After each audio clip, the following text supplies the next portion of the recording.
Good morning and welcome to another refreshing edition of P&B Morning Show, your favorite breakfast companion where information meets inspiration and every sunrise brings new possibilities. It's a brand new day, a fresh page in the story of our lives. And no matter how yesterday ended, today gives us another opportunity to try again, to do better, and to be better. As you prepare for work, for school, for your business, or whatever your schedule holds, we are right here with you, ready to keep you informed, entertained, and positively charged. On the program this morning, we will be serving you a healthy mix of the latest headlines, making waves across the nation and beyond, insightful conversations on issues that matter to you, and of course, uplifting moments to brighten your spirit.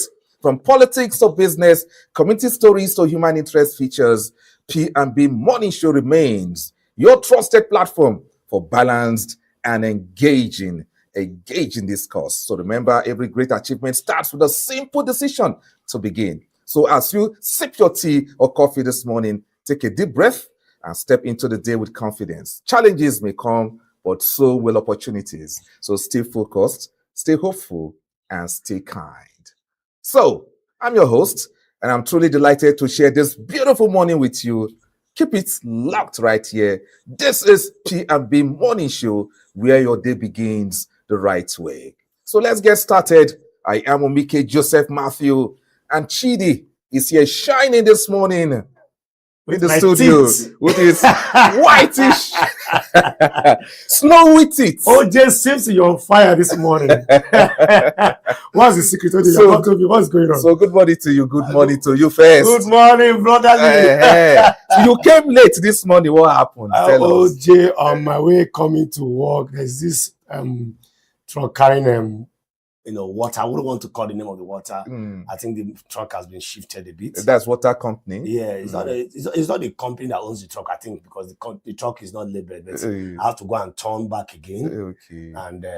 And which area are we talking about now? very close to what do you call it? The city gate. So that's the airport road.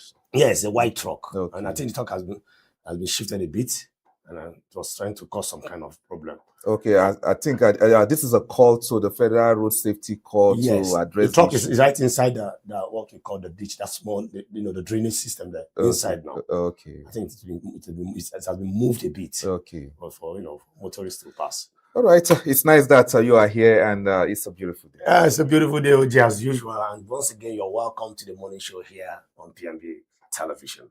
All right. So coming up this morning, we have a whole lot to discuss. Of course, one of the issues we'll be looking at this morning on the P&B Morning Show is the deployment of U.S. troops to Nigeria. So what's your take on that quickly?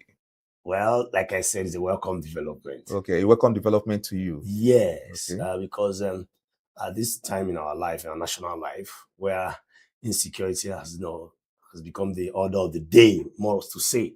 Every day you wake up, kidnaps, killings here and there. I think it's time for us to also see how we can also, get foreign assistance too, in terms of military hardware and military personnel too.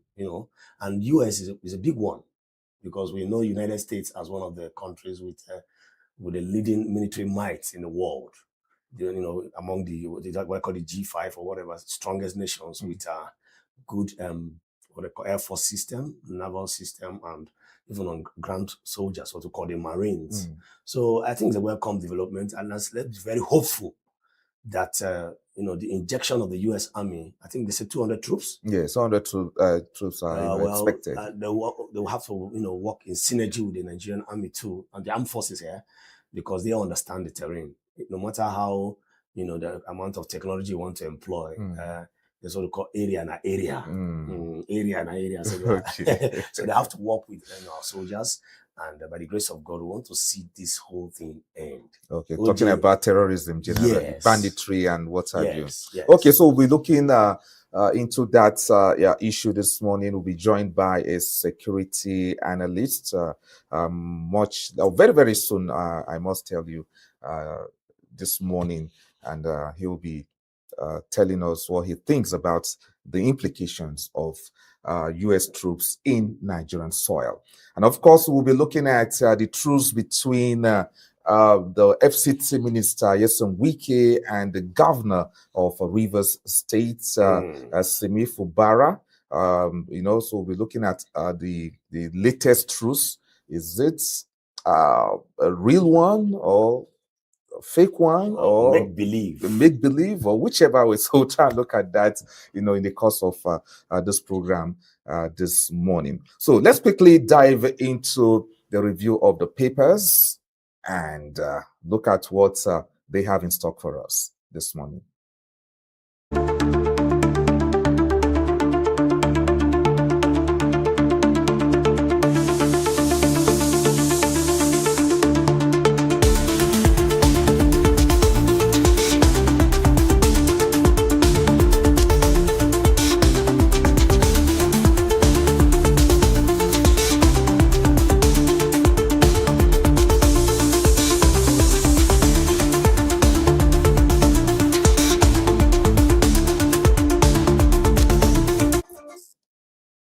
All right, welcome back to the P&B morning show right here on Politics and Business Television Abuja. So it is time now to review the papers, and we have the Punch newspaper this morning with the headline APC and NPP back Kwankwaso as U.S. sanctions tension rises. Yes, talking about the issue of religious freedom violation. The U.S. Congress is actually suggesting sanctioning some individuals and organizations, and they've mentioned the former governor of Kano State and the chieftain of the NNPP, talking about Rabi Kwankwaso, and of course Meti Allah and others for sanctioning visa ban and assets seizure and all that. So the ruling party and of course the NNPP are kicking this morning against the latest development concerning what the U.S. Congress are suggesting. So your take on this headline from the Punch? Well, I'll say politics. It's all about political season, and we begin to see a lot of things, being open. But however, I want to believe that whoever is responsible or is involved in any form of banditry or terrorism act, that such person should be brought out and used as a deterrent to others. However, how mighty placed you are, no matter your position, because you see, human lives needs to matter. OJ, we don't need to start, every time women and children are being kidnapped and killed for whatever purpose we don't know. We don't have the true meaning. Some say, oh, there's some illegal mining going on. Some say, oh, this some form of ideology. But the truth remains that people are dying every day. So I don't understand the rationale behind the support, because this is not political party affair. This is a national issue, for crying out loud. Oh, but you know that currently Kwankwaso is in the NNPP, and there has been talks going around before now that he might be joining the APC. So you can see why maybe the APC and the NNPP are now talking, in defense of. To talk is your fundamental human right. You have the right to speak. Freedom of Information Bill is there. However, this is not a political matter, a political party issue. This is a national issue. It's a national issue, a national emergency. And this time around, we're not talking about statistics or information from one country that is not known. We're talking about the United States of America coming to say, you are being indicted allegedly for so and so act.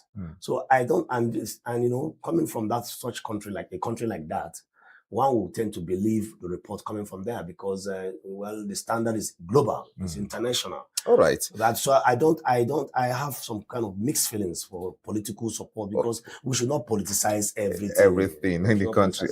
Okay, so for that story, go to the Punch newspaper, and of course, the Punch also carries other interesting stories this morning. Blackout, 300 billion naira power lifeline for hospitals, varsities, hit snag.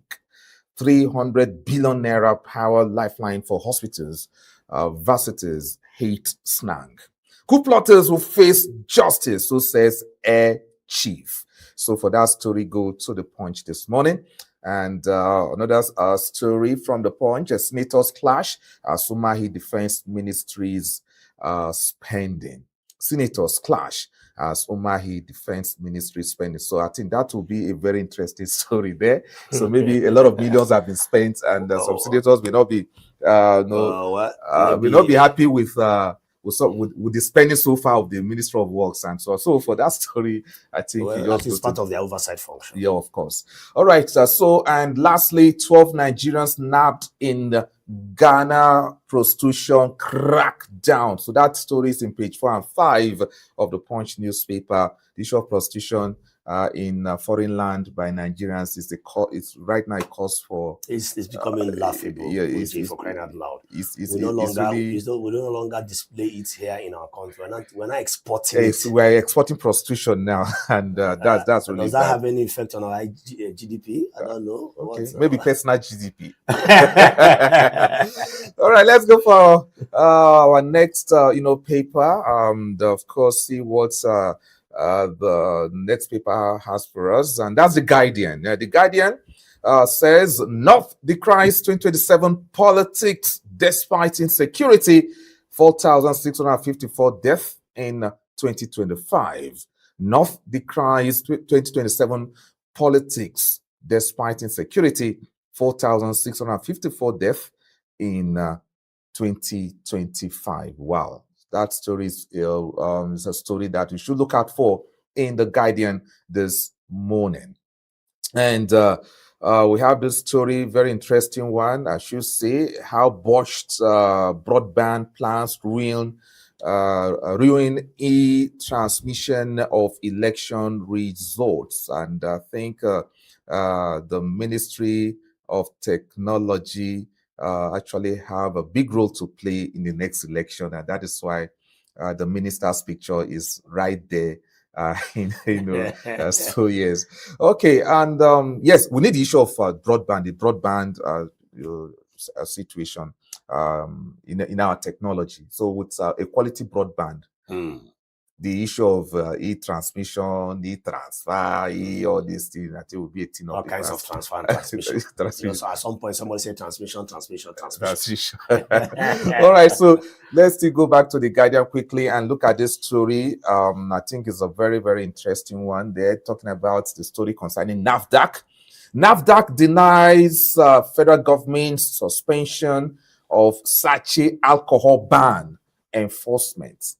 NAFDAC denies federal government suspension of Sachi alcohol ban enforcement. That's a very interesting story. Recall that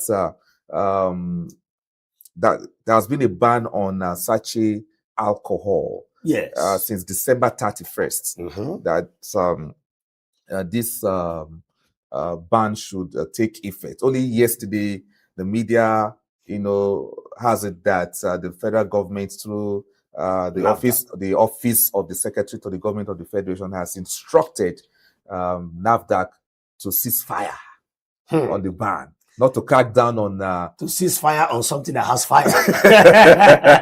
Okay, because the sachet alcohol actually has fire. Okay. Fire in the sense that a lot of motorists, especially what we call the commercial bus drivers. Yes. When you want to board a bus and you want to travel, and you would probably just go close to them and you say, "Please, how do I find my way to the location?" Yes. The first response you get some form of ooze. Ooze. We are greeted with alcoholic ooze.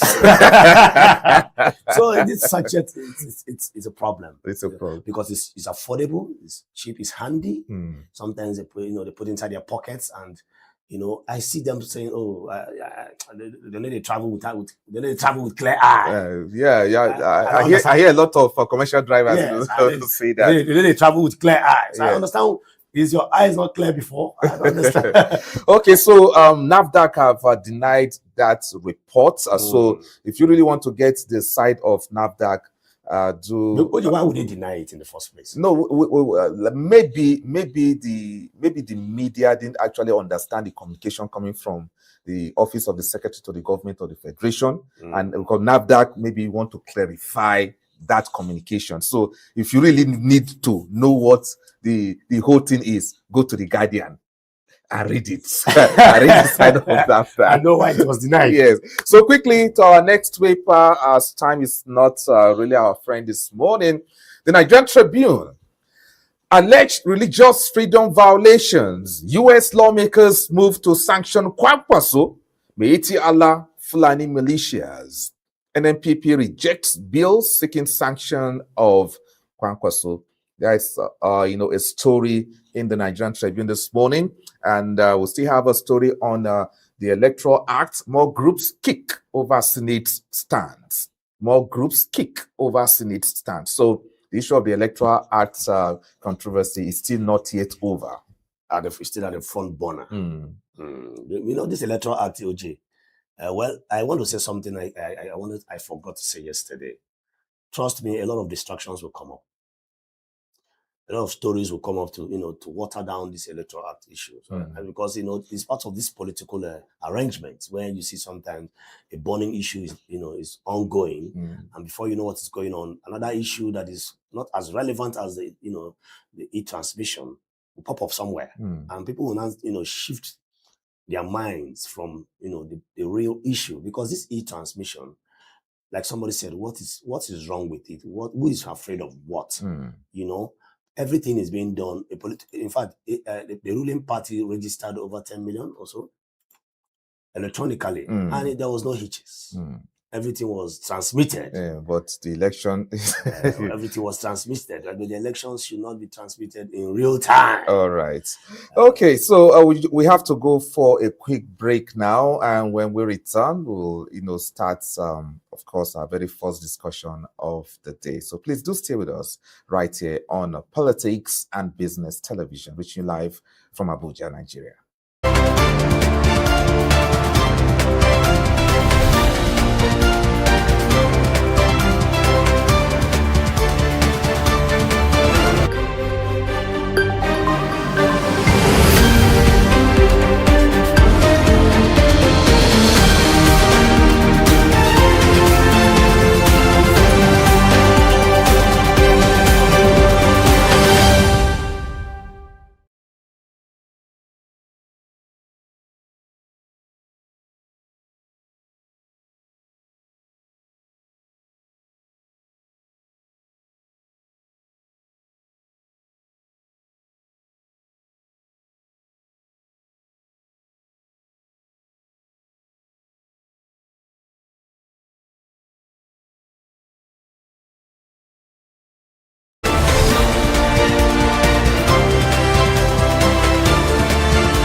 All right, you welcome back to P&B morning show right here on Politics and Business Television, reaching live from Abuja. I'm Omike Joseph Matthew. Now, this morning we focus on a significant development in Nigeria's security landscape, as reports indicate that the United States is planning to deploy an additional 200 troops to Nigeria. Now, according to the New York Times, the troops who will join special forces already on ground are expected to train Nigerian forces in the fight against militancy, though they will not participate directly in combat operations. This move follows a confirmation by the commander of the United States African Command, General Vin Anderson, that a team of American experts has already been dispatched to Nigeria. Now, the growing military or cooperation comes amid heightened diplomatic engagement between both countries, particularly after the United States redesignated Nigeria as a country of particular concern over alleged religious persecution, an allegation strongly denied by the Nigerian government. From high-level visits and security talks in Washington to joint counter-terrorism efforts, including recent operations targeting extremist elements, the involving partnership between Abuja and Washington raises important questions about sovereignty, strategy, and the future of Nigeria's fight against insecurity. What does this deeper U.S. involvement mean for Nigeria's security architecture? That's our focus this morning on the P&B Morning Show. I'll be joined this morning via Zoom by a security analyst, a public affairs analyst, will be joining us this morning to discuss this very important program. Once he joins, we'll let you know about that. Chidi is still in the studio. Chidi, a warm welcome again. And of course, we're looking at the implications of the implications of the deployment of U.S. troops to Nigeria. All right, OJ, like I said earlier on, is a welcome development, and that's my own opinion. However, we need to also look at what's the business implication, because this is more or less a bilateral, relationship between Nigeria and the United States. 200 soldiers to come to assist in training and and equipping what we have here on ground, our armed forces. Okay. I think we already have our guest on the line. He is, of course, a security analyst and public affairs, commentator as well. We're talking about Stephen Alechenu. Stephen Alechenu, can you hear me? I can hear you. Okay. A warm welcome to P&B Television Abuja. Thank you so much. Good morning. Good morning to the guests in the house, in the studio. Good morning to you, the presenter. Good morning to you. Thank you very, very much. Yes, we are looking at the implications of U.S. Troops in Nigeria. Like you heard in our introduction, the United States of America is ready to send over or about 200, troops to Nigeria to add up to what they already have on ground. So, what is your take about this latest developments in our security architecture? I think it's a well-found development. As a matter of fact, the Nigerian government should be celebrating this kind of intervention, especially the method and the mode at which the intervention is being streamlined. Remember, General Addison clearly stated that the troops coming to Nigeria are only coming purely for capacity building. They will not be involved in combat operation.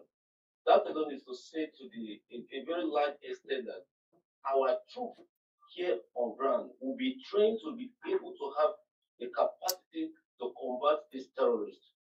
So it will be a situation where experts will come and eradicate the terrorists and go, and tomorrow the same issue will resurface, even the most dangerous strain.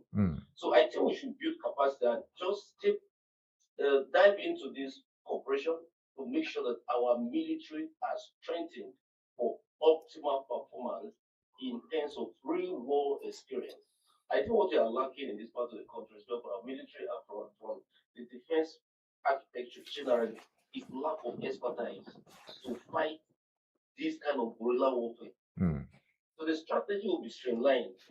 So many benefits are attached to it. I think maybe as we go along the line, I can begin to illustrate some of those benefits that will be of Oh, impact for the growth of this country. all right. Military. All right. I think we'll be talking about the benefits to Nigeria, as it were. But of course, my colleague here in the studio, Chidi, is already saying that the United States cannot do business with you just like that. There must be some benefit to the US itself, and is looking at it from the business perspective. Chidi, that is your own take on it, right? Well, of course. Okay. Of course, OJ. Mm. Business, everything, they say there's a saying that goes, there's no free lunch in Freetown. No free lunch in Freetown. Yeah. So, Stephen, do you think that there could be some, some transaction between the U.S. government and Nigeria following this intervention, this military intervention? Do you see? Do you sense anything of such? Well, whatever intervention that might be attached to it is immaterial at this very juncture. We are talking about lives. The government of the day have clearly failed and they have shown incapacity in the protection of our citizens. Okay, if you take record of those that are killed weekly in this country, you will think that we are in a full-blown war, a real full-blown war experience. Nigerians were not killed as much in during the Nigerian Civil War as it is now. We have too much story of deaths everywhere. There is no nation right now there is no state right now in Nigeria that is spared from this killing.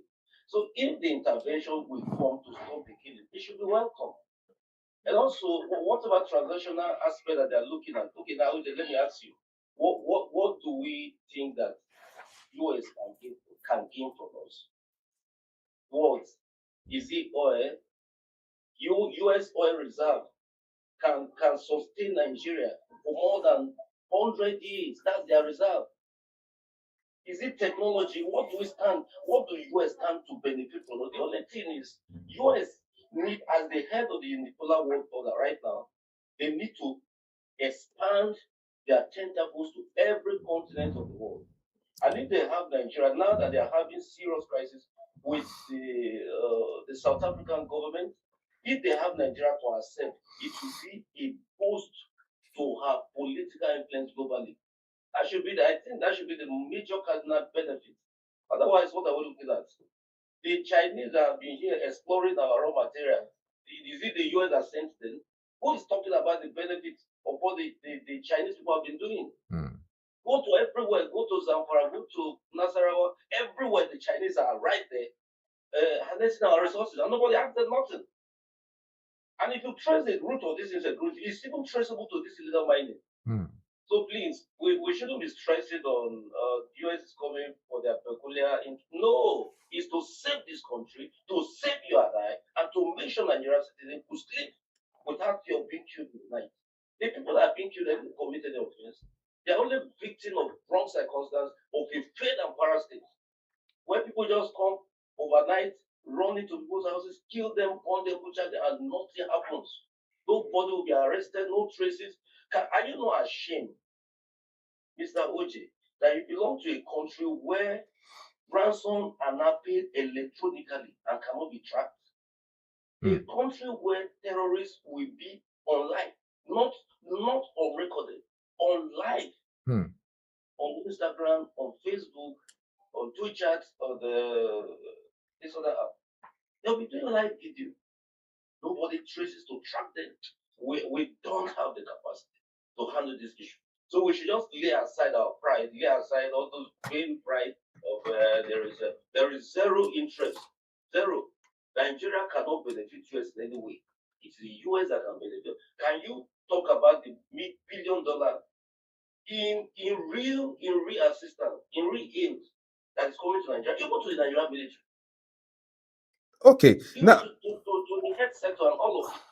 I think OJ, I think my brother, thank you very much for your contributions there. But there are certain areas I think I appreciate, and there's some areas I think I want to also disagree with him. And as much as we are talking about the protection of lives and properties here, which is, key. However, we need to also look at certain things that he said something. He did say that there's nothing US can benefit from Nigeria. That's not true.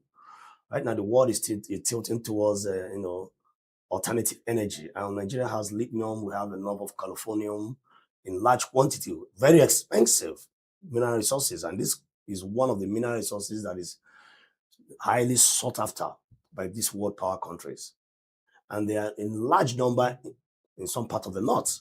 So anybody telling me that Nigeria there's nothing the US can benefit from Nigeria is not true. No matter how much, no matter the amount of foreign reserve that you have, you keep wanting more because it's a nature thing to want more. Just like a musician once sang that even a particular personality in this country is still looking for money. So people, it's the same thing. It's a global thing. Then secondly, I also want to talk about the issue of the military, our armed forces don't have the capacity. No, we may probably have the capacity, but sometimes we need the political will. We've seen cases where, people tell you, oh, even the last CDS, that when they're about to record some success, somebody will just spoil the whole thing. We have saboteurs, allegedly, in government, making these things not to work. Okay, so it's not that we don't have the capacity, but sometimes the political will too. It's a different thing for you to have money. It's also a different thing for you to know how to give the money out. Okay, so Stephen, you heard my colleague's argument here, right? Yeah. Okay, so what's your take on his own stance, trying to counter? Yeah. All right. Thank you so much. You see, we are pretending in this country as if everything is okay. That's why I get very uncertain when I begin to hear certain reactions. I'm telling you the truth. We are pretending as if nothing is really at stake. Can you, with all sincerity, have you driven on the street of Abuja before midnight? Try to take a drive around Abuja between the hours of 12 to 4. You will be so disappointed that anybody can even be kidnapped from Asokoro and taken out of Abuja without any hindrance. The road is as empty as anything. There is zero police in this country, even in the height of this insecurity. But yet, we are talking as though nothing is at stake. This is a country where you wake up to everyday news of kidnapping and killing. Today, now, if you are to take record, statistical record of people have been killed just over the night, you'll be shocked. Now, about the interest that is trying to stress, being the economic interest and feeling like the US will benefit from our raw material. Why has the US not come since? Did the raw material just emanated yesterday? China have been exploring all of this raw material. US is not in competition with China. What brought about US intervention now is actually the cry of some of us that the government tries so hard to mute and to bottle to remain silent. It is because of that outcry that made US to feel like this persecution have been going on for too long. It is time to collaborate with this government to give them capacity, if not for anything. Can I tell you one thing? Since from the day that Nigeria got designated as country of particular concern, have you not seen real commitment from our leaders to end this? Even the president is more committed because he knows that a higher than him is now mounting pressure on him. There are certain calls against people in corridor that we are not exposed to. Some of those calls are indictive, some are instructive, some is to the position that this killing must stop. And it will stop. So I am not disregarding the economic benefit and the political will as well. And the political will. Note that. The benefit to us outweighs whatever we are looking at now. Okay, Stephen. But something he didn't highlight that I want to draw his attention political to. will? Yeah, he mentioned something about someone can be kidnapped from Asokoro or whatever and taken out of Abuja. No policing and the rest of them. This is the same country that announcements were made that all the police serving elites. Policemen are protecting footballers, musicians, different kinds of people in this country. And a few months down the line, I can't remember it vividly, the announcement was made that, the IG should withdraw. The withdrawal of Yes. police from VIPs. Yes. Whether it has been effective 100%, we don't know at this. As much as I know, OJ, we don't know at this point. But quickly, Stephen, now, how might this development affect Nigeria's diplomatic relations with other global powers? Because right now, US is in loggerheads, quote unquote, with other global powers, and we need to relate with other global powers, not just the US. How would this really affect that diplomatically?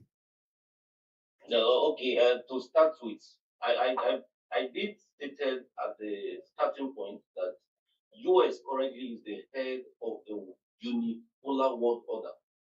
What that implies is that US is in charge, in quotes, of world affairs, of politics, of the economy, both military and in every realm. Tell you the truth, USSR had their time. The Roman Empire had their time, but now US is in charge. You see, you are talking about a global partnership. Even the Saudi Arabia that we know, who is their greatest ally, is the US. Is the US. Egypt that we know, who is their greatest ally, is the US. These are Islamic countries for Christ. And we are talking about Nigeria. I shouldn't be worried about South Africa or be troubled about China. What has been the benefit that China has brought to us? Even what economic benefit has China brought to us? What military benefit? Not until US began to hammer so hard on this crisis, China did nothing. I shouldn't be worried about our relationship with Iran, Republic of Iran, or should we be worried about our relationship with Russia or with North Korea? I think we are in the best diplomatic relationship. If this relationship is strengthened, I can tell you that we'll be exposed to global military support and diplomatic relationship with not just the US, but all US allies. The entire EU are US allies. Most of the nations in Asia, even most of the prominent nations in Middle East, Australia, most of the nations in Africa, they are all US allies. So I think we stand a broader space to benefit from this relationship. And that's not able to talk about building capacity, intelligence sharing, and all of it. We have too much benefit. I don't think it's a threat at all. Diplomatically, we are good to go. All right. Now, how about people resort to be good for us? All right, Stephen. How about the perceive this perception, or other countries will now perceive that Nigeria is now over relying on foreign intervention in trying to resolve its internal security. We are known to be like giant of Africa, the most populous black nation, and today we are now relying on the foreign. We have also made interventions on African countries, and at one point made interventions. Liberia and the rest of them. Yes, and today we can't handle our domestic problem. Reverse is now the case. Don't you think that this perceived nature, this development to bring this perceived nature of saying, Nigeria, come on, we've lost it. We've lost it. Yeah.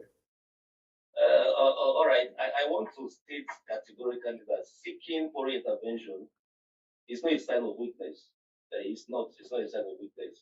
The threat, the security threat we are confronted with right now is a global threat. If you understand very well, this is a trans-border threat. It's not peculiar to Nigeria though. Even though Boko Haram started from here, their nefarious activities not restricted within the territory of Nigeria. They have crossed to Burkina Faso, they have crossed to Niger Republic. They've crossed everywhere, they cause havoc everywhere. I swap, and no matter, you wouldn't be shocked that those providing trading for local Fulani militias might be ISIS or Al Qaeda. So this is a global phenomenon. So I don't think that there is any cause for alarm. But also to make reference to our strength, military strength before now, the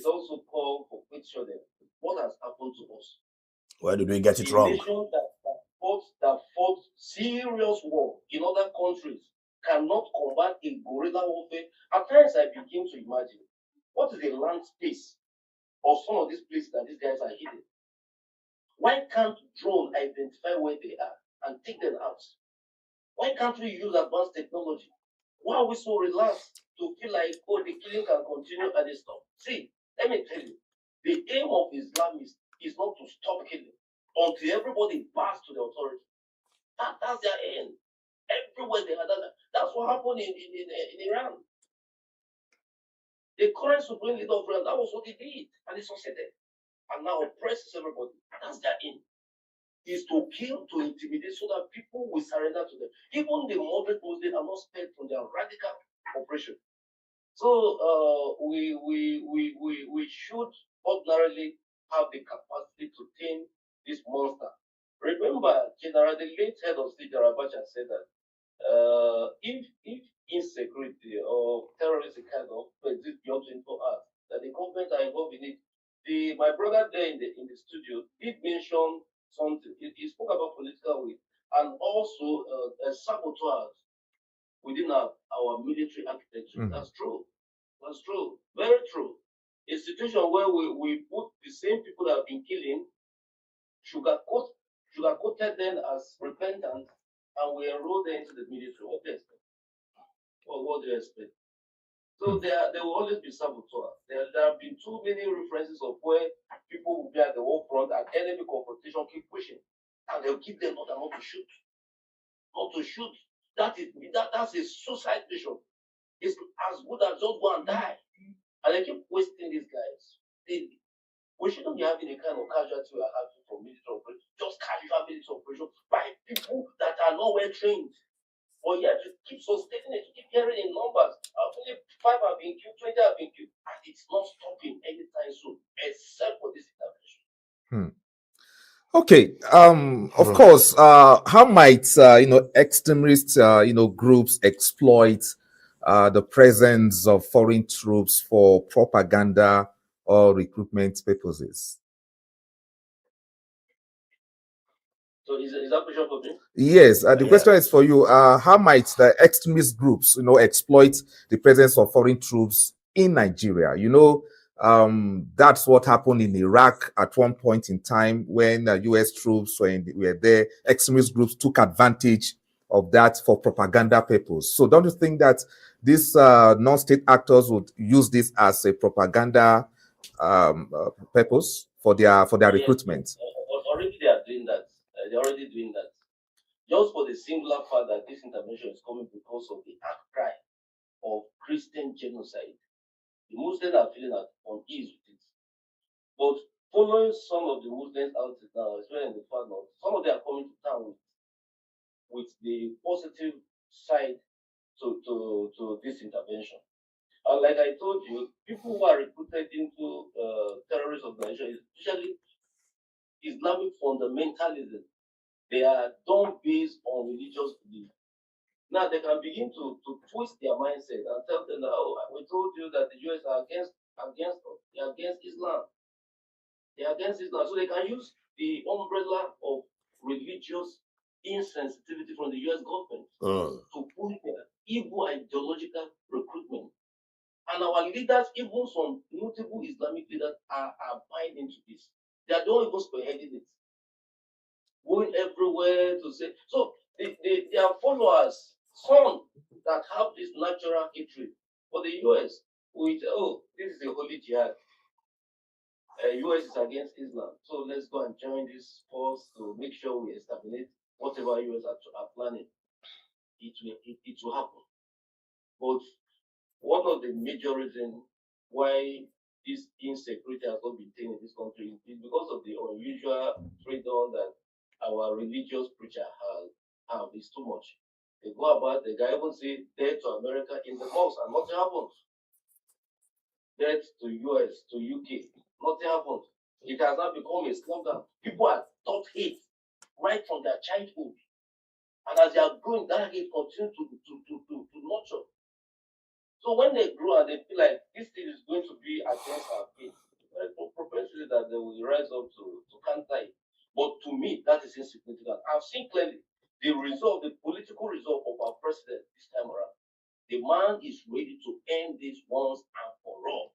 He wants peace to restore to this country. I told somebody one time, I said, if insecurity is still in this country, the first beneficiary of it will be the political leaders. It should be them. Because the money they are now using to combat insecurity will be stolen by them. They will know how to share it to steal more. But now they are forced to give that money to the military, which is not yielding any positive fruit. Yeah, true. So I think that it will come, but Nigeria will surmount it. All right. Please, there's a question I want to ask. Are you with me? Yeah, go ahead, please. Okay. How we do? We were made to understand that the troops came here to, assist us in terms of, training. If I'm correct, but they are not going to get involved in combating. Don't you think that is not enough? Don't you think they should also extend, because combating, if you train the same people who also suffers, sabotage, what benefit would that training be to us? Because I think the US, I'm of the opinion, I don't know, it's a question. So what do you think? Don't you think the US should take it further from training to also join us in combating, so we can get, a very good records in this whole thing? Because I believe if you train me and at the end of the day somebody is sabotaging me somewhere, it will still go back to square one. Yes. So, what do you make of that, sir? Yeah, the question is, don't you think that it should go beyond just training? Well. Yeah. I understand very well. Yeah. I think this intervention has to come in stages. US doesn't just step into any country to start bombardment of terrorists, just something like that. It has to come in stages. This is the first stage. The first stage before now was the talking stage. We were just talking and talking and talking. Those things were meant to, it's a diplomatic step to correct the anomaly. If the killing had stopped, do you think that the US would have come? No, they wouldn't be doing for that. They were just engaged in diplomatic talk, keep your people safe, make sure the killing stops. But because of the inability to stop it, even though the government wanted it stopped, they can't do that. Because this is an ideological war. It is rooted in a religious extremism. So it's not easy to stop. It's difficult to stop what comes from the mind. People killing have the conviction that they are killing for their God. If it were to be normal, nefarious act of stealing, it will stop overnight when you see a superior power. But it's more difficult when you see people who are willing to die and happy to die. That's the situation we have in this world. That's why it's very, very critical, very difficult, very, very difficult to combat. So this intervention, to me, will come in stages. We have left the talking stage. Now, even before declaring openly that they are coming with 200 troops, their tactical force have been around. And they have been around. Before even the first strike, the Christmas airstrike, I believe that US have been monitoring. I was going there. I was going there to the Christmas airstrike. So it will come in stages. Definitely they might come in time. If this stage fails, this capacity building and sharing of intelligence fails, the next phase will be openly to come, which I believe might not even happen, because our military, just the political way, like you stressed initially, if the political way is there, our boys can do wonders. Of course. They can do wonders. Remember the situation where the chief of defense staff, the current chief of Minister of Defense, told the military openly that nobody needs additional order to fire when confronted by the enemies in war front. But the situation in before was, don't shoot. Even if the Fulani are coming to kill the people you are meant to protect, even if they are coming to kill you, don't shoot. Have you seen that kind of anomaly before? It's strange. So now I believe that any army that is deployed or security that is deployed to combat this security, they will do it without any resistance or any quarters. So that's the good aspect of it. All right. Now the saboteur can be pitched at the Nigerian country to move forward. Now, Stephen, our time is fast spent. Now, before we let you go, you come from the north central zone of the country. So, what's your take on the on the recent upsurge in kidnappings and of course killings in north central Nigeria. We had one recently in Kwara, just 48 hours ago. Kidnappings of passengers in Benue State, where you come from. In Plateau State, killings still continue. So, what's your take on this recent upsurge in criminal activities in north central Nigeria? All right. It's a pure validation that North Central particularly is under siege. At this time around, it's not the Boko Haram terrorists or the ISWAP.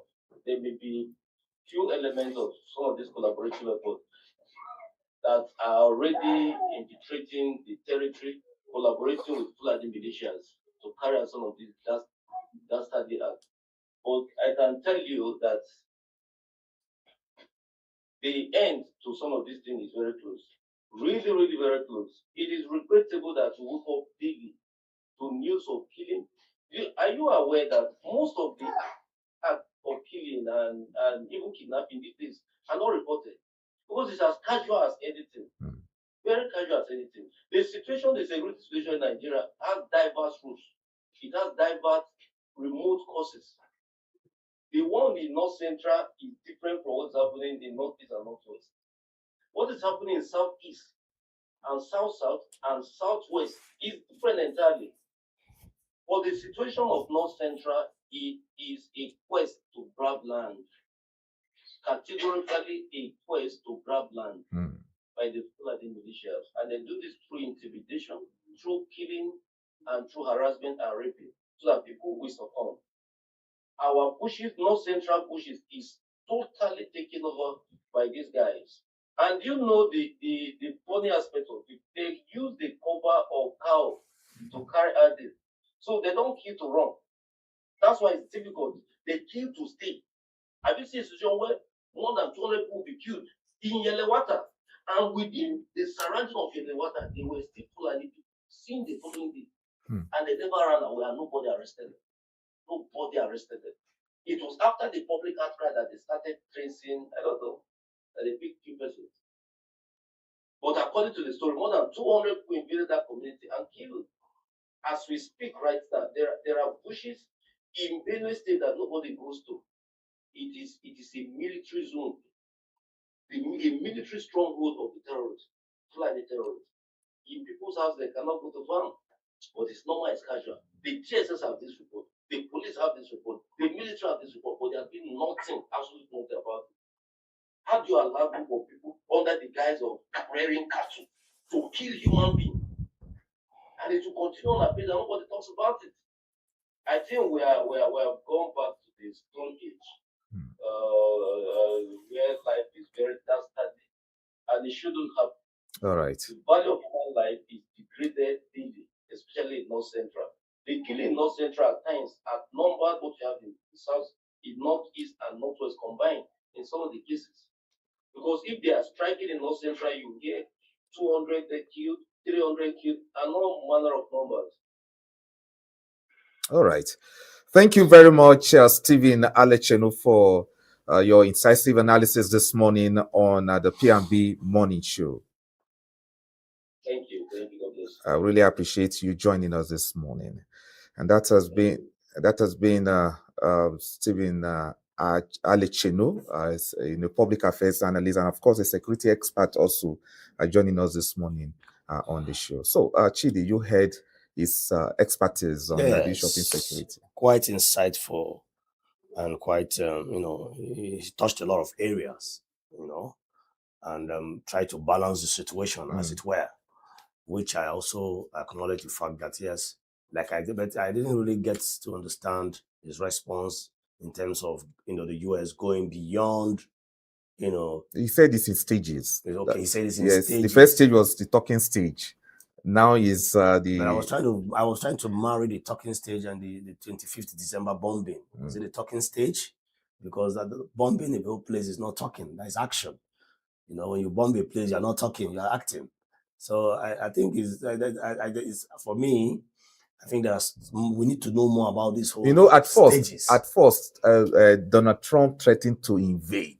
Yes. You understand? So that could have, necessitated that Christmas bombing. Yeah, but what I'm trying to tell him is that yes, they're not just in talking stage now, because if you say talking stage, what happens to 25th December bombing? And that bomb, according to statistic or what I read somewhere, that each of the bomb was worth about $1.3 million. Such kind of investment, of military hardware, it doesn't come just like that. It doesn't drop to you like a ripe cherry. That was something that must come for it too, because I don't believe so much that like he said, well, clean up Christians have been there, as it has been pronounced everywhere. But 25th of December, I don't think I was expecting it. I woke up early in the morning, the 26th morning, and the whole place was filled up with the news. So that's not talking. But however, we appreciate the fact that we're in the right step in the right direction. All right. So we'll be going for a quick break, and when we return, we will of course dive into our next topic of the day. You're still watching the P&B Morning Show right here on Politics and Business Television, reaching you live from Abuja. We'll be right back.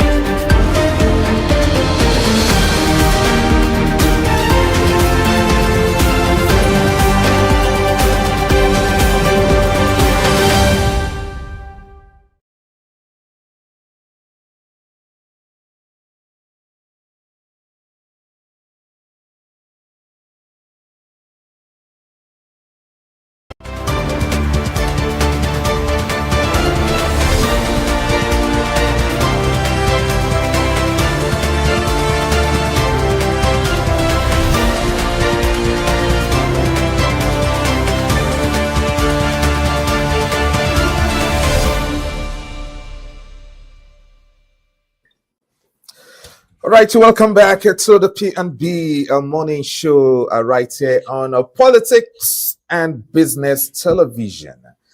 Yes, we're up to our next talking point this morning, and let's talk politics now.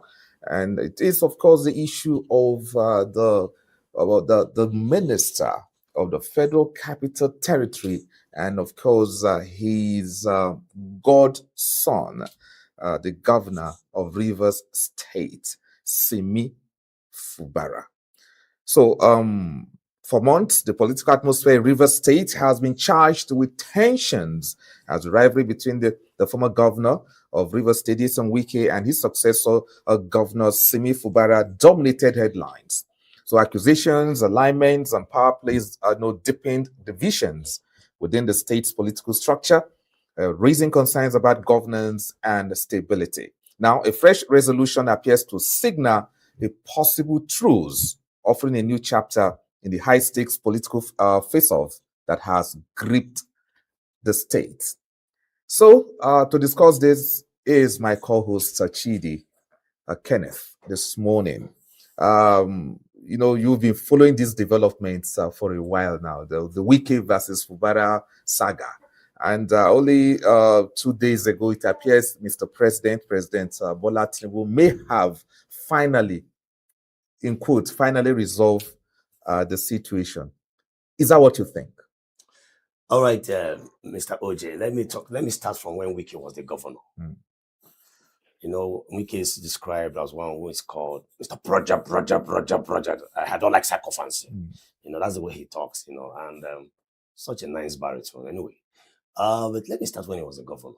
Wike at some point was, had his own fair share of some kind of intimidation, especially when he was trying to come back for the second tenure. Political intimidation? Political intimidation, okay. And all that, and I can understand. I can remember vividly that even at the time of election in Rivers State, a woman gave birth to a boy and named him Wike. That was how much Wike was loved then. Because of people, perceived performance as a governor, as it were, then in the state, Rivers State. And I also remember when Wike was about, leaving office, he anointed Simi Fubara openly, and he said that the phone cannot work without a SIM card. Mm. And he said, can your phone work without a SIM card? Everybody said no. So this is the SIM card. And we also know Sumi Fubara was one time allegedly Wike's account officer, of the state. Mm. He was very loyal, to Wike, and that was why Wike anointed him as his political godson. Now Fubara is the governor, and Wike is not a minister. A lot of videos are out there, quoting, Yeson Wike, of contradicting his personality too. When he was saying, "Oh, I will never be a minister, or I will never do this, or I will never join this political party." And today we don't really know if Wike is PDP or is APC. He has not come out clearly to say this is where I belong. Now, too, and these are the issues, that started moving on. So what could be the issue? Maybe let's refresh. I'm going there. I'm going there now. Yeah. From there, this rift between the political godson. I don't like such things personally. Let the governors breathe. What do you not like? Is it the term political godson or political godfather? Yes, the minister currently kicked against godfatherism in his own time. He kicked against it. And today we are seeing, flashes of godfatherism playing out again. At some point again, he said he was making us look as though he has no hand. Is it the issue of godfatherism that could be the problem between Wike and Fubara, or maybe agreement? Agreement good. I think Wike mentioned that at one point publicly. Agreement is agreement. So what agreement it is, we don't know. But the question, could the issue be the issue of, in quote, secret agreement that Fubara has not met? Or what? These things are all offshoots of godfatherism. Okay. They are all products of God. They are the grandsons and granddaughters of godfatherism. Godfatherism is the umbrella act. Every other thing under it is just like the grandson and the rest of them. There are a lot of agreements, whether it is secret or open agreement they have. Because for you to anoint somebody, there is something you are protecting. Anointing somebody to be, your successor might not be the wish of the people, generally. Because that is why it's called anointing. And these are things going on. Most governors, leaving office, seems to be practicing such things, and it's wrong. Like for example, some governors are not returning now. I can bet you they've started planning who they are going to anoint, and they'll come on national TV to tell you they don't have any interest in anybody. It's a free playing ground, and it's not true. When you anoint somebody, that is not democracy. That's not democracy, because democracy, is the government of the people, by the people, and for the people. Okay, so now, you have pinpointed the issue of godfatherism as maybe the major issue between Wike and, of course, Governor Fubara. Yes. Okay, so beyond that, what can we really pinpoint to be the issue that has caused the rift to the extent that he was suspended for 6 months? Now he's back, and this so-called truth that we'll look at vividly. It's simple.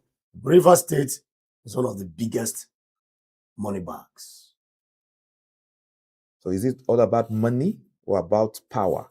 I've not seen anybody fighting in Kogi State or some other states. I beg you, with due respect.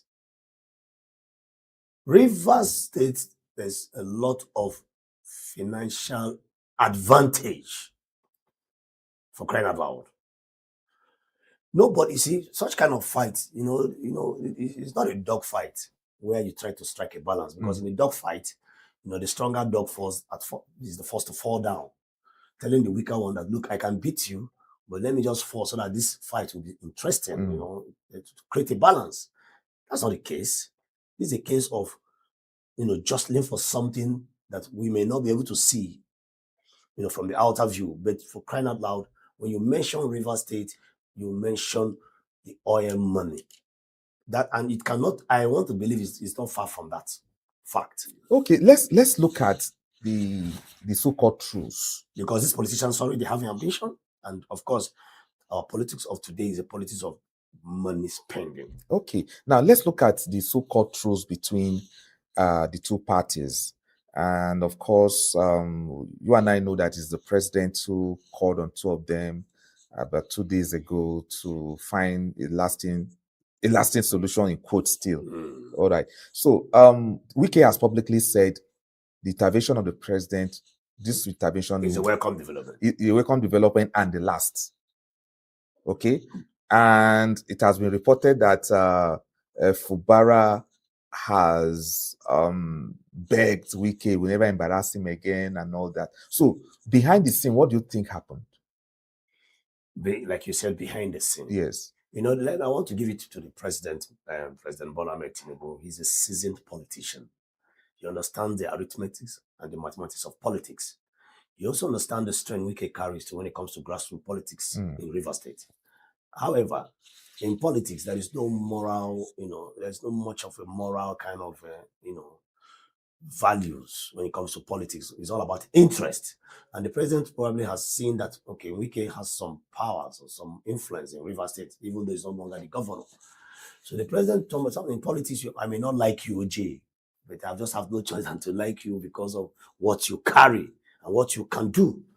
And for that reason, the president, if not some Nigerians, some people have been clamoring that, the president should do away with Wike, that Wike is causing a lot of problems for him, a lot of image, allegedly, but the president still kept him there as a minister of FCT.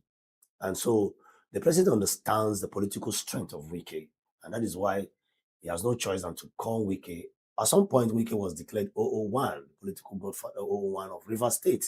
And mind you that Wike also delivered Rivers State to APC, even as a sitting PDP governor.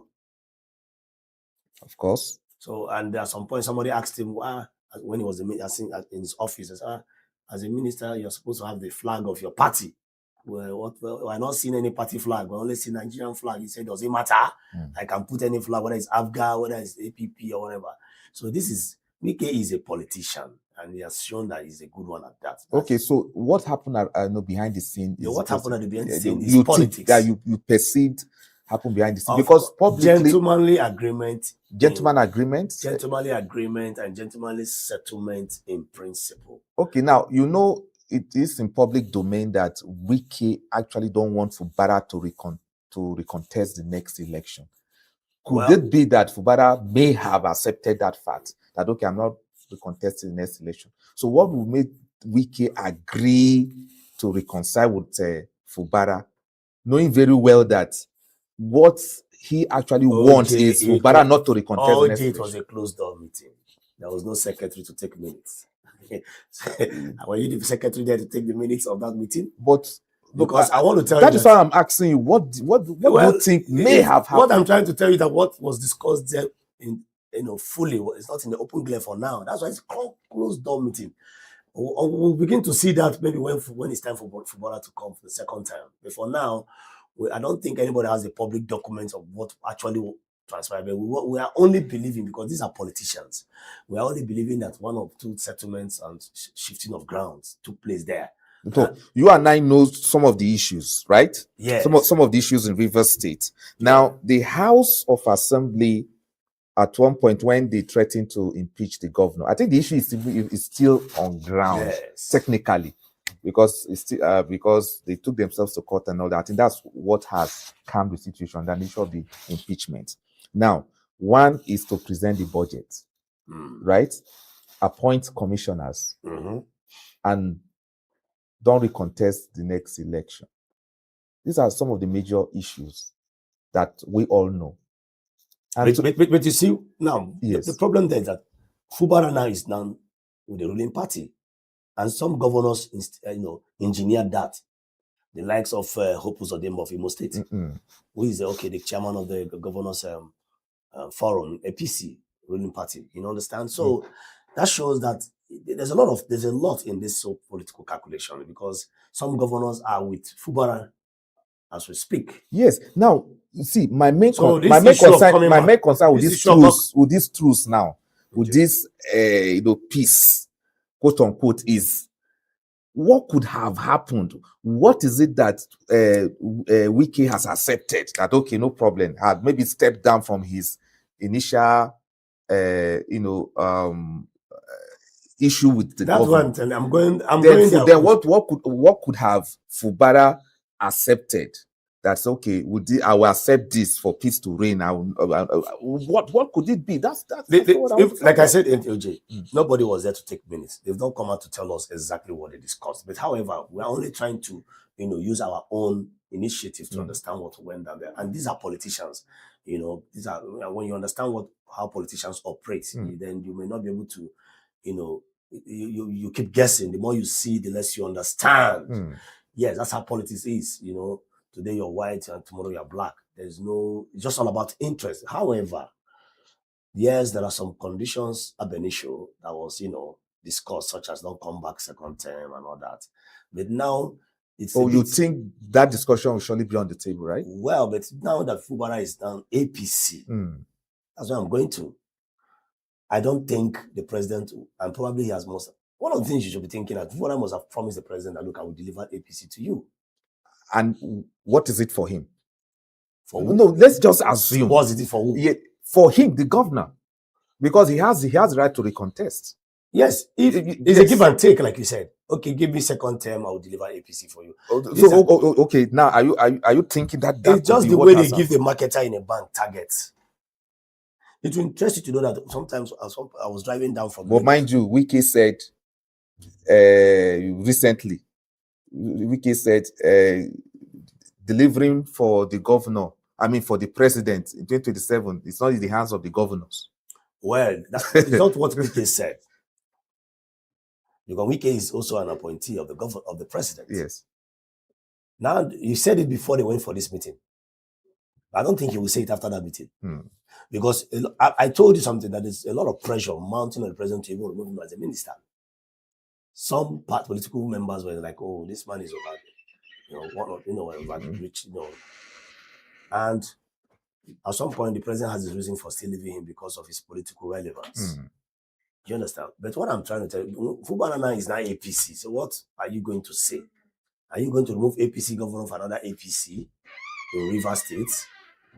And Fubara also have to a large extent the support and sympathy of the electorate in Rivers State. He has it because some people were like, oh, Oga Wike, all the things you say you are not going to do, allegedly, seems to be what you are doing now. What do you want us to believe now?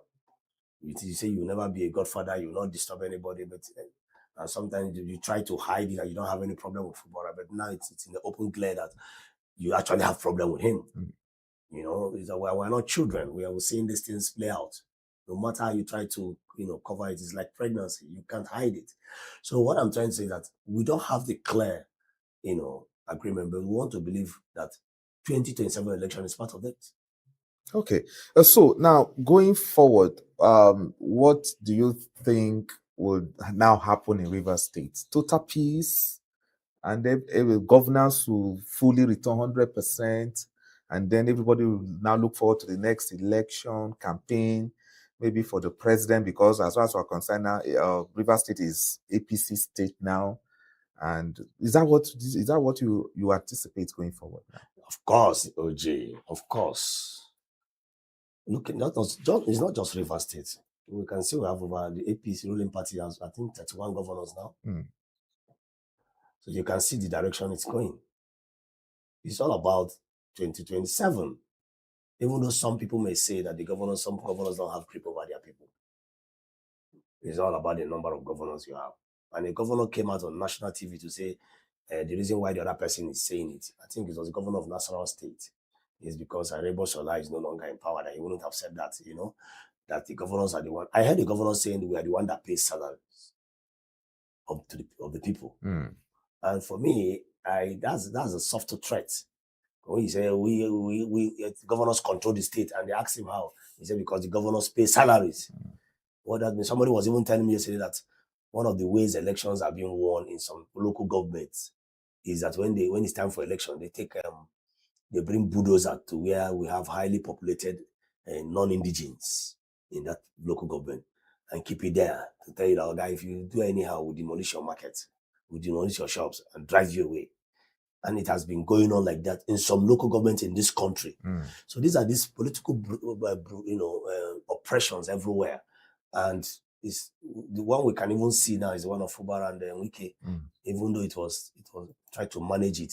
And at some point, even Fubara destroyed the State Assembly or whatever overnight. It's still part of the grievance by the State House of Assembly. And he went for suspension or whatever for 6 months and came back. So these are all political, and came back, he was forgiven and all that. And the money he continued and the rest of them. So OJ is politics. Okay. And it's interest. There's something they are dragging. And I can bet you it is channeled towards 2027. Okay. The situation in Rivers State is, of course, an issue that has dragged for long, and almost everybody who is interested about politics in Nigeria know Rivers State's political crisis.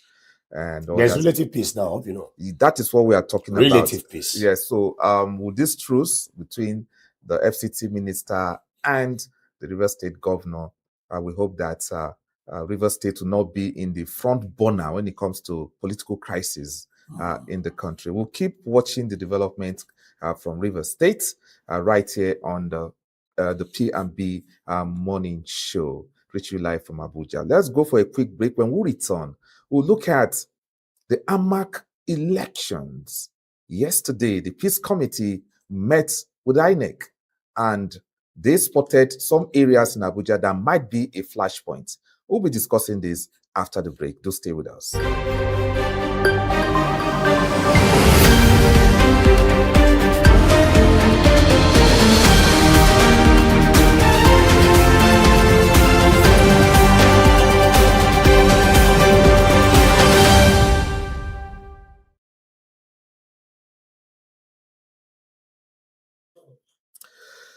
All right, so welcome back.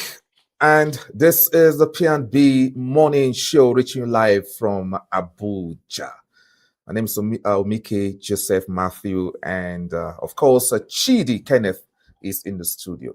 Now, let's quickly look at the AMAC election. This month, the 25th of February, the AMAC election will hold, and the National Peace Committee, met with the Independent National Electoral Commission yesterday at their headquarters.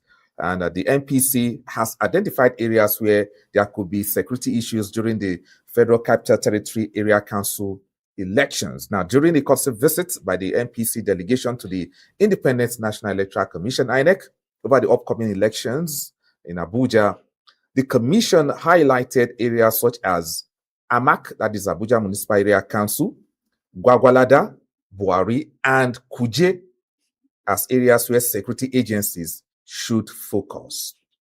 As someone who knows these areas very, very well, talking about Chidi Kenneth, the NPC and INEC have identified these areas, and now they have asked the security agencies to focus on these areas as flashpoints.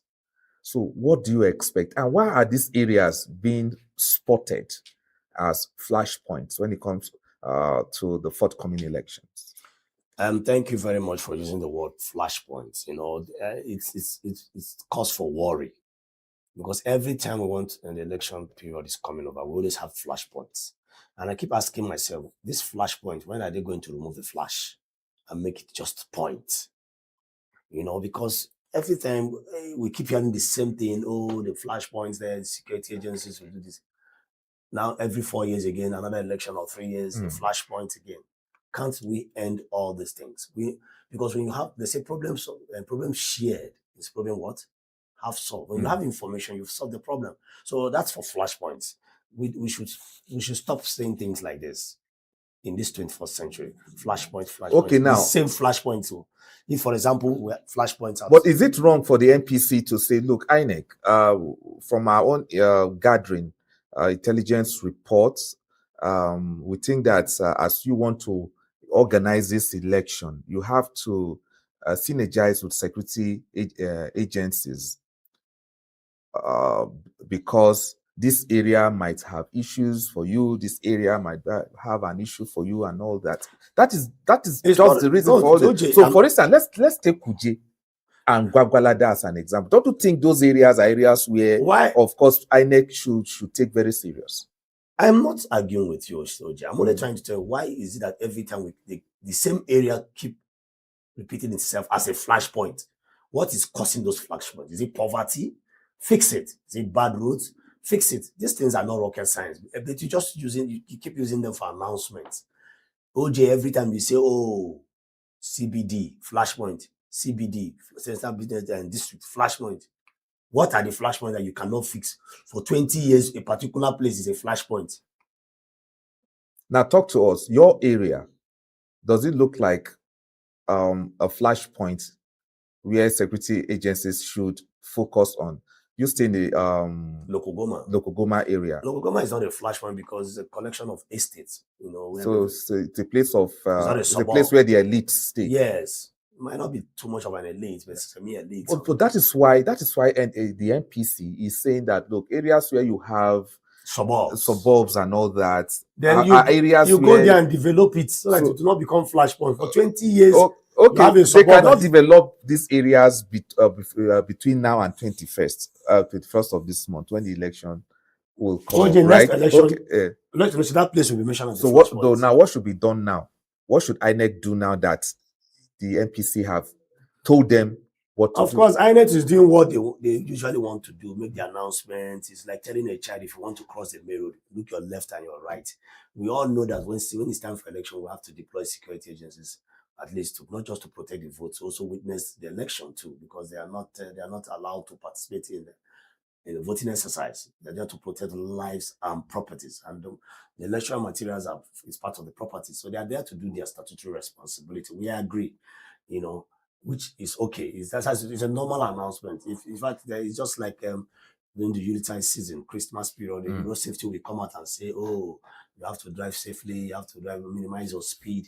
These are things that must be said every Christmas period. So it's what the NPC is doing is ritualistic in nature, because every electionary period it must be said. However, my only concern is some of these areas that are flashpoints, 20 years, they are still flashpoints. That's my problem. You say, oh, this place is a flashpoint. The next 4 years, you come out and say, this place is a flashpoint. What is that flashpoint that you cannot quench that flash? Okay, now let's look at where my concern. Let's look at so other places we can shift our flashpoints to another place, and that is how development will start becoming even everywhere. But when you don't, public money. No, even in general elections, for instance, we have states that are flashpoints. There are flashpoints, OJ. So it has been there over the years. For instance, in the next election, we'll definitely talk about Kano. It's a state of concern where you might have issues. Perhaps some part of Lagos, and so on and so forth. So also in Abuja here, we have areas where the security agencies must. Those areas you understand? About, yes. OJ, it's still the same thing I'm trying to tell you. So you are now saying that poverty areas, and yes, has been weaponized in most of those areas. OJ, have you heard of flashpoints at the island, Ikoyi, VGC? That is because it is where the elites are. No, what makes the elite? Because development is there. So when you are not developing a place, it will become a flashpoint. That's what I'm saying. Give them good life. Some of these guys that are perpetrators of, are agents of flashpoints, as it were. They didn't go to school. They don't have a job. That's why they are flashpoints. OJ, you can't be a victim or a product of flashpoint. I cannot be. Okay. But it's just like Awolowo said, that the children of the poor that you don't train will fight against your own children in the years to come. Okay, so what should INEC do? What are the steps you think INEC should take so that we'll have a peaceful elections in Abuja here?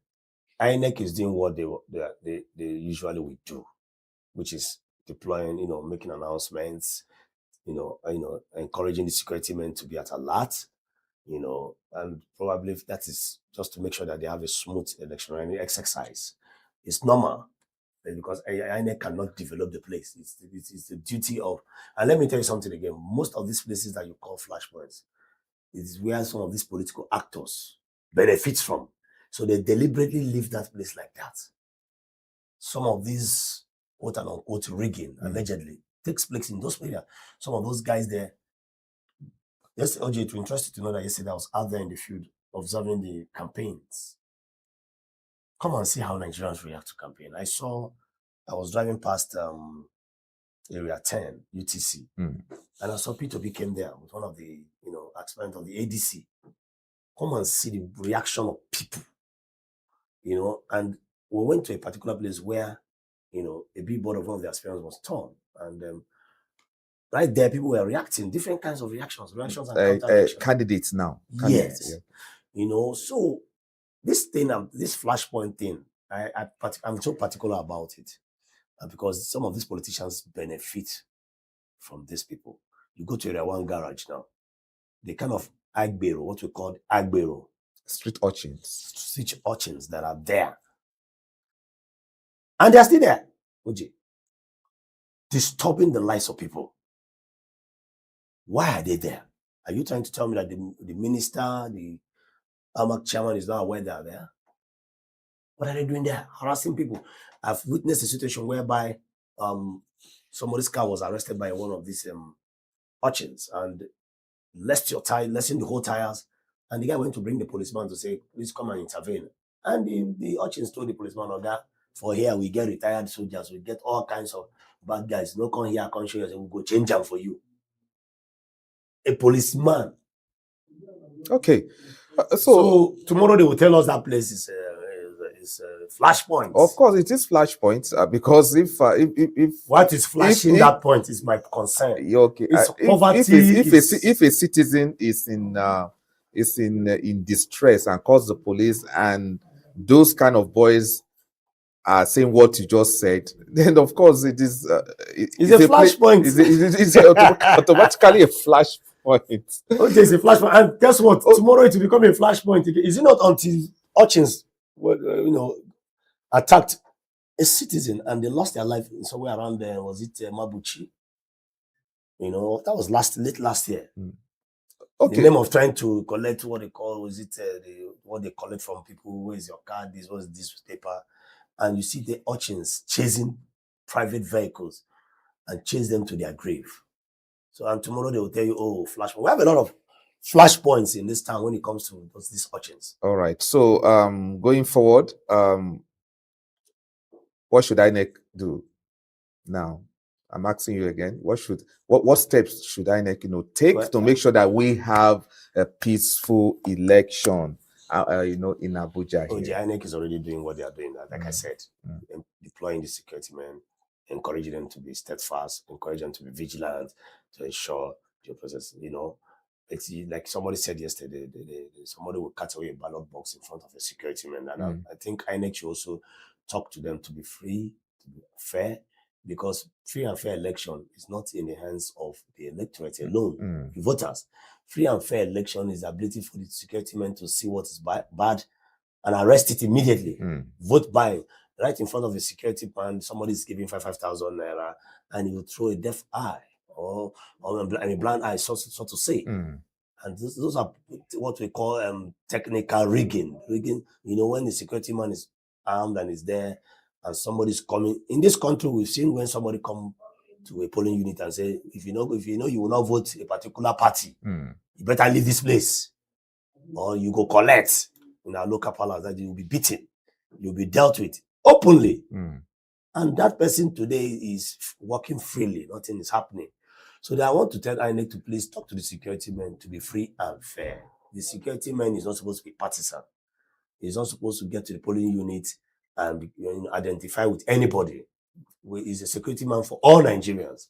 So that's what I think INEC should be doing now, educating the security agencies to be free and fair. Free and fair election is not only in the hands of the voters, but in the hands of the security agencies. All right, so thank you very, very much. As we try to wrap up the show, let's quickly dive into the energy sector.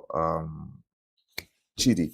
Now, there's this report, reaching us concerning what is happening in the energy sector.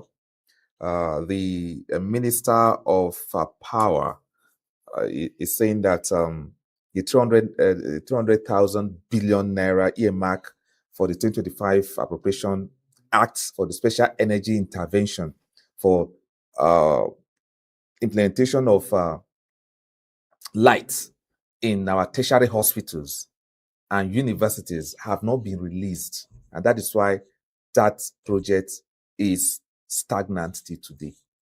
300 billion naira in last year's budget, so that our tertiary institutions like the federal medical centers, health institutions, I should say, federal medical centers, to have steady lights, and our federal universities to have steady lights. No, the fund not released. So where are we going? This issue has been overflogged. Let me start from at some point in this country, we had about $16 billion being earmarked for the same energy. And today we don't have that energy. At some point, the former presidential candidate used it as one of his mantra for campaign and said, where is the power? Where is the power? And LJ, light energy is key for our hospitals and tertiary institutions. A lot of patients have lost their life because there is power outage. A situation where surgery is going on, you see some theaters, just like your studio where we have it here. It is not normal for light to just trip off, even for 1 minute. The hazard, the damage it can cause in the lives of people is too much. You see a doctor performing surgery and life goes out. You see a patient under oxygen and light goes off. And the doctor will come out and tell you, we tried our best, but we lost him. Who tried your best? So light is key. I was telling somebody, imagine a country where, OJ, you can come out to area 10 bus stop here, and you bought a train 1.5 hours to Lagos. You will not buy this suit expensive. You will not buy this laptop expensive. Just picture that kind of life, where you can just, after this program, out there, you see a train, metro line, going to Lagos, 2 hours, max, you're in Lagos. You go and come back tomorrow, to this evening, tomorrow you come to work. Just imagine that. So these are the reasons why people jackpot. Okay, so why would, a budget earmark for a very important project and not released at all? Is it that there is no money at all, or that political will you mentioned earlier is not there to resolve this issue of blackout? The political will is part of it. LJ, if I want to go into this and speak freely, it will interest you that I've had the experience working in a bank. I can tell you that some of the things going on in this country, allegedly the banking industry contributes to it too. You see somebody, back then when I was a banker, they tell you, they'll give you targets to go and bring 300 billion, 200 billion. Or when they do your NPR meeting, what they call the monthly performance review, they tell you what's your cabal, how much is sitting on your cabal, and you don't have anything to say. The MD or the ED will tell you are the problem of the bank. And they employ beautiful girls to go and bring this money, contractors' money, monies like this will be hanging, sitting down, generating float income to the bank. Interest to the person bringing it. For example, AJ, if you are a minister designated today, you are a billionaire overnight. Some banks will come to you and tell, oh God, that's allocation for so and so project. Just give it to us for 6 months. Let's trade with it in quick succession and bring back the money for you. And you are going to get this, you're going to get this. So sometimes some of these monies probably must have been released at some point, and at some point it's hanging somewhere because somebody's trading with it. But the minister is saying is zero allocation. Zero. Yes. As in no money was given, and that is why the result is zero implementation. It is zero allocation because it has not gotten to his table. That doesn't mean it's not somewhere. After all, it was captured in the budget. Yeah. So it has been released. No, if it has been released, technically on paper, I am telling you that it is that, see, there's a lot of financial witchcraft going on in our economy today. I call it financial witchcraft because you see, monies are hanging in so many areas. It has not been released to his table. That is why he's saying that it has not been allocated. That doesn't mean somehow somebody has not signed it. So let's look at the issue of implementation of our budget. We are already in 2026, February almost ending now, and we're still talking about budgets that have, projects that have not been implemented. A project for last year that has not been implemented because of non-release of funds from last year's budget, and we want to start implementing 2026 budget. So what is the problem? See it on one of the newspapers where they said that the budget of 2026 or is it 2026 is being threatened by 26% deficit. Was it therefore said also 26% deficit? That's the money to fund it. OJ, the more, like I said, what is going on in this country is the more you see, the less you understand. You see very big, humongous budgets being announced, trillions of naira, and you wonder, where is it? It's not translating to anything. And like a musician said, if you ask me, who am I going to ask? Sometimes these things baffles me the way it baffles you too. But we want to appeal to our leaders. Let them come out and let us know what's the problem. Is it that we don't have money? We're not generating enough revenue to power the budget, as it were? Because I still wonder why we take some loans. We keep taking loans, and we never get tired of taking loans. And we take these loans, and sometimes we still see the same issues coming up again. Budgets being allocated, budget being passed. And some of the elites, the budget concerning them is not omitted. Everything comes to them. I want to see a situation whereby the Senate or the House of Assembly will come out and say even the budget for their monthly sitting allowance, they've not seen it. Let it affect everybody. At one point, they've also cried out that their conspiracy projects cannot see the light of the day because of non. But at the end of the day, saw the light. The light of the day came out. There was light at the end of the tunnel. All right, Chidi, we just have to wrap up the show in this juncture, and also thank you for making it again today on the P&B Money Show. Thank you very much, OJ. Yes, we've been able to look at the U.S. deployment of troops to Nigeria, and having a guest, Stephen Alechinu, joining us today. We really appreciate Stephen Alechinu for joining us, and who of course gave us his own insight into the pros and cons of U.S. intervention in Nigeria, and looked at the Wike versus Fubara, saga with my colleague here, Chidi Kenneth. And of course dive into the issue of the energy sector and all that. So you'll be getting more of this when you join us at the same time tomorrow. I want to especially thank the production team, of course, the boys pressing the necessary button behind the scene, the likes of Innocent, the likes of Josie, and of course our executive producer, Madam. Our madam at the top, Medina. Of course, want to thank everybody for making this show a success, and of course, please do well to join us tomorrow for another fantastic, program, P&B Morning Show. I'm Omike Joseph Matthew, and my name is Kenneth Chidi. So see you same time tomorrow. Bye-bye for now.